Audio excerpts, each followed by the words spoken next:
আসসালামু আলাইকুম। আজকে দেখাবো কিভাবে আপনি আপনার বাড়িতে থাকা TP-Link রাউটারকে খুব সহজে রিসেট করতে পারবেন। তো আমাদের অনেক সময় এরকম হয় যে আমরা পাসওয়ার্ড ভুলে যাই, সেটাকে কিভাবে আপনি রিসেট করতে পারবেন খুব সহজে, এটাই আজকে দেখাবো।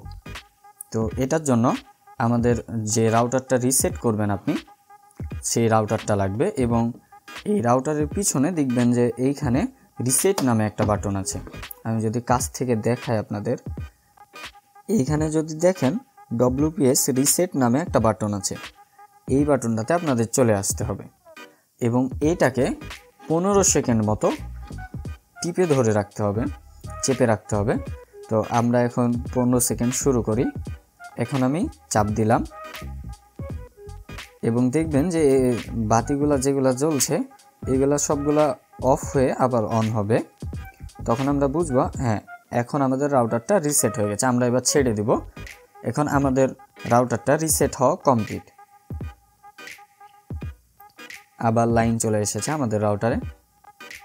আমাদের ওয়াইফাইটা এখন রিসেট হয়ে গেছে। এইবার আমাদের কানেক্ট করতে হবে।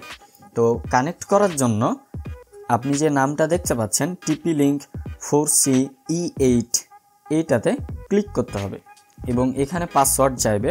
তো এই পাসওয়ার্ডটা আপনি পেয়ে যাবেন আপনার রাউটারের নিচ দিকে। আপনাকে যদি দেখাই আমি, এই যে দেখুন এখানে পাসওয়ার্ডটা দেওয়া আছে 43842032। তো আমরা এই পাসওয়ার্ডটাকে এখানে বসিয়ে দিব 43842032 এবং এটাকে কানেক্ট করব। তো আমরা দেখতে পাচ্ছি আমাদের TP-Link রাউটারটা কানেক্ট হয়ে গেছে। তো এইভাবেই খুব সহজে আপনারা আপনাদের রাউটারটাকে রিসেট করে নিতে পারবেন।